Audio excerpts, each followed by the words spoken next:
रात के 3 बजे हैं। पूरी दुनिया सो रही है लेकिन अर्जुन जाग रहा है। उसकी आंखें छटकी है जैसे कोई जवाब वहीं पर छिपा हो। मोबाइल की बैटरी खत्म है। सोचो का चार्ज अभी भी फुल है। दिमाग में बार बार एक ही सवाल घूम रहा है, जनवरी जो मैंने सपना देखा था वो अभी तक अधूरा क्यों है। उसे यह याद है कि उसने नए साल पर कैसे एक लिस्ट बनाई थी, जिम ज्वाइन करूंगा, रोज बुक पढ़ूंगा, ऑनलाइन पैसे कमाना शुरू करूंगा, डिसिप्लिन में जीऊंगा। और अब जुलाई भी आधी जा चुकी है, आधा साल बीत चुका है लेकिन अर्जुन की जिंदगी में कुछ भी नहीं बदला। वही रातें, वही आदतें, वही बहाने। और जो सबसे खतरनाक चीज है ना, वो ये एहसास है कि समय निकल गया और खुद कुछ नहीं बदला। इस वीडियो में आपको मिलेगा वो आईना जो आपकी जिंदगी की असलियत दिखाएगा, वो कहानियाँ जो आपकी सोई हुई आग को फिर से जगा देगी, और वो सच जो शायद आपको अंदर से हिला देगा, लेकिन उसी जगह से आपकी एक नई शुरुआत भी होगी। पार्ट 1, आधा साल बीत चुका है। सच बोलूं, सच सुनना सबसे दर्दनाक होता है लेकिन सबसे जरूरी भी। और आज तुम्हें वही सुनना पड़ेगा जो शायद कोई और कहने की हिम्मत नहीं करेगा। 365 दिन का साल होता है और आज हम जुलाई में हैं,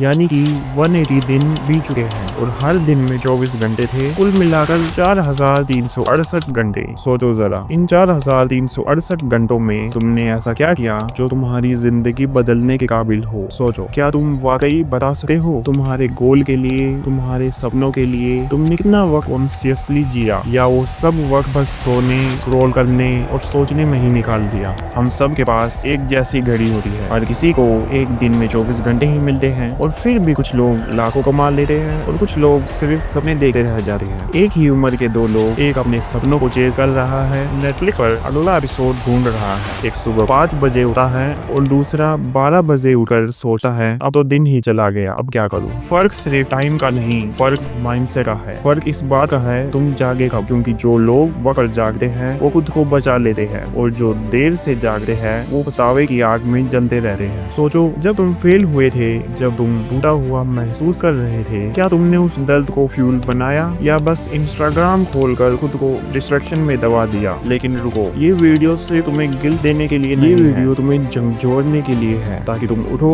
और आगे की कहानी खुद लिखो। और ये कहानी सिर्फ तुम्हारी नहीं है, आरव की, सना की, विशाल की और शायद तुम्हारी भी, क्योंकि जवाब सिर्फ सोचने में नहीं मिलेगा, जवाब मिलेगा उनकी कहानियों में जिन्होंने सब कुछ खोकर भी खुद को फिर से बनाया। स्टोरी 1, आरव की कहानी। आरव जो करीब 16 साल का है, बीटेक किया है, डिग्री ली लेकिन नौकरी नहीं मिली। घर वाले पूछते हैं कुछ प्लान है, रिश्तेदार पूछते हैं क्या कर रहा है आजकल, और वो बस मुस्कुरा देता है, वो झूठी मुस्कान जिसमें दर्द छिपा होता है। हर सुबह उसका दिन सिर्फ एक ही ख्याल से शुरू होता है, आज कुछ बड़ा करूंगा। लेकिन जैसे ही अलार्म बंद करता है, उंगली अपने आप इंस्टाग्राम खोल देती है। एक रील, फिर दूसरी, फिर तीसरी, और ऐसे ही करते करते 3 घंटे बीत जाते हैं बिना कुछ करे। और फिर आता गेमिंग का टाइम, बस एक मैच खेलूंगा, लेकिन फिर उसमें भी घंटों निकल जाते हैं। दिन ढलता है और रात के वक्त जब कमरे की लाइटें बंद होती है और मोबाइल की रोशनी चेहरे पर पड़ रही होती है, तब गिल्ट धीरे धीरे आकर बैठ जाता है पास में। वो सोचता है यार आज भी कुछ नहीं किया, लेकिन ये सोच एक्शन नहीं लाती बल्कि और गिल्ट दे जाती है। और अगली सुबह फिर वही दोहराव शुरू। लेकिन आरव की सबसे बड़ी प्रॉब्लम ये नहीं कि वो आलसी है, उसकी सबसे बड़ी लड़ाई थी कोशिश करने से डर। वो सोचता है अगर मैंने पूरा दम लगाकर कोशिश की और फिर भी हार गया तो क्या करूंगा, अगर सबके सामने फेल हो गया तो क्या मुंह दिखाऊंगा। इसलिए उसने सोचा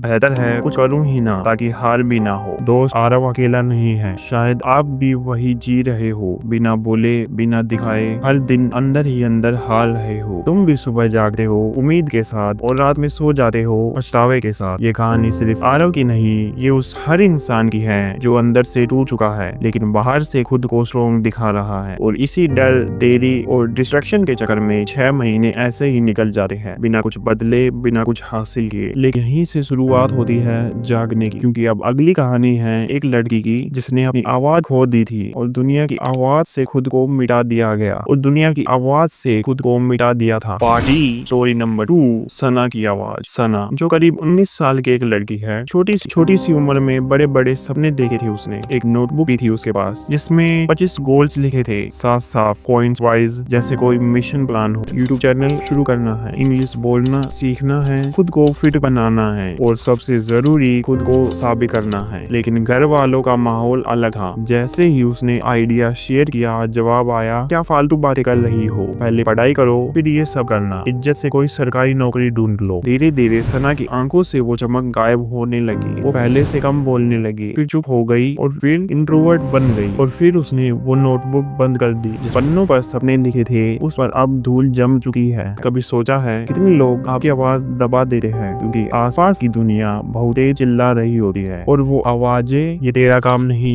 ये तेरे बस की बात नहीं, लड़कियां ये सब नहीं करती।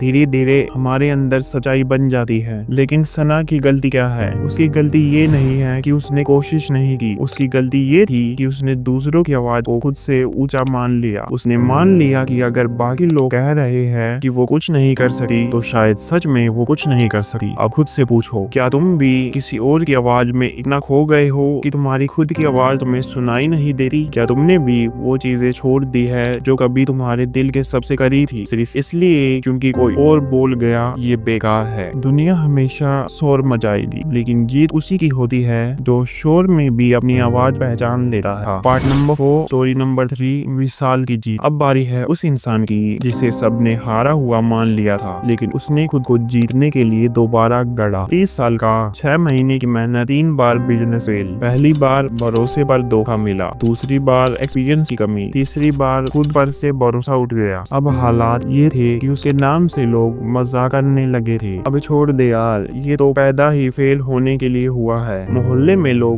में लोग हंसते थे, पीछे नहीं सामने, और वो हर बार मुस्कुराता था लेकिन अंदर से बिखरता जा रहा था। लेकिन इस साल 1 जनवरी की सुबह विशाल ने अपने आप को शीशे में देखा। थकी हुई आंखें, उलझे हुए बाल और एक ही सवाल, क्या मैं अपनी जिंदगी ऐसे ही गुजार दूंगा? उस दिन उसने खुद से एक वादा किया, अब की बार सिर्फ सोचूंगा नहीं, करके दिखाऊंगा। और यही वो मोड़ था जहाँ से कहानी बदलने लगी। उसने अपना सोशल मीडिया अकाउंट डिलीट कर दिया, हर सुबह 5 बजे उठना शुरू किया, टारगेट बनाए, बड़े नहीं छोटे, हर दिन सिर्फ 1% बेटर बनने पर फोकस किया। अगर मैं रोज थोड़ा भी आगे बढ़ा तो 100 दिन बाद मैं 100% आगे हो जाऊंगा। यही उसका माइंडसेट था। रिवेंज ऑफ, उसने शोर नहीं मचाया, बस काम किया। उसने इंस्टा पर स्टोरी नहीं डाली, बस एक्शन लिया। और जब लोगों को पता चला तब तक वो सक्सेसफुल ऑनलाइन बिजनेस चला रहा था। इसका क्लाइंट अमेरिका से लेकर ऑस्ट्रेलिया तक फैला हुआ था। विशाल को किसी को हराने का शौक नहीं था, उसे बस खुद को होने का डर था। और जब कोई इंसान खुद को वापस पाने के लिए लड़ता है तो वो तबाही नहीं लाता, वो इतिहास बनाता है। कंसिस्टेंसी ने उसे वो बना दिया जो कभी सिर्फ उसका सपना था, क्योंकि उसे समझ आ गया था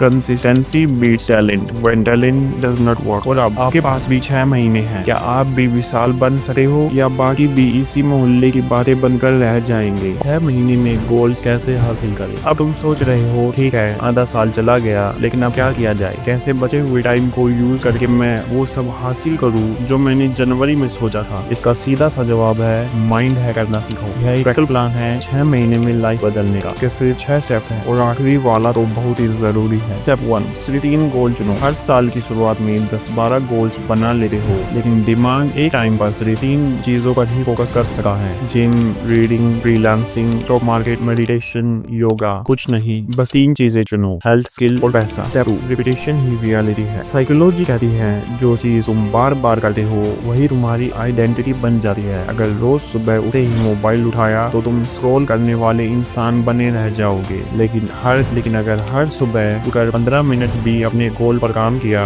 दिमाग खुद कहेगा तू असल में बदल रहा है। स्टेप 3, डेडलाइन नहीं, डेज काउंट करो। इंस्टेड ऑफ सेइंग 6 मंथ का टारगेट है, कहो तो मेरे पास 180 चांसेस हैं बदलने के लिए। हर दिन एक नया मौका है, हर दिन बस 1% improvement, 1% daily growth is equal to 180% transformation सिर्फ 6 महीने में। स्टेप नंबर 4, डोपामिन को कंट्रोल करो, वरना वो तुम्हें कंट्रोल करेगा। इंस्टाग्राम, नेटफ्लिक्स, फोन, ये सब इंस्टेंट डोपामिन देते हैं और धीरे धीरे तुम्हारा विल पावर चूस लेते हैं। इसका हल है 30 मिनट सुबह नो फोन, 1 घंटा deep focus work, no distraction, reward system बनाओ, अगर काम किया तभी रील देखूंगा। स्टेप नंबर 5, पब्लिक में कमी करो। साइकोलॉजी में इसे कहते हैं कमिटमेंट बायस। जब आप किसी दोस्त या पब्लिक प्लेटफॉर्म पर बोलते हो मैं 6 महीने में ये करूंगा, तो आपका दिमाग खुद को प्रेशर में डाल देता है और अब करना ही होता है। आज ही कमेंट में लिखो मैं अगले 180 दिन में हासिल करूंगा, फिर हर हफ्ते उसका अपडेट दो। स्टेप नंबर 6, खुद को रिप्लेस करना सीखो। Replace laziness with actions, replace excuses with planning, replace fear with small experiments, replace scrolling with studying, replace jealousy with with inspiration. तुम्हें सिर्फ एक बार 6 महीने बदलने हैं, फिर तुम्हारी जिंदगी कभी पीछे जैसी नहीं होगी। हाफ ईयर चला गया है ठीक है, लेकिन जो बचा है वो तुम्हारा भविष्य बना सा है। अभी कमेंट में लिखो, मैं अब रुकूंगा नहीं, अगले 6 महीने मेरी जिंदगी बदल देगी। और इस वीडियो को उस दोस्त के साथ शेयर करो जो हार मान चुका है।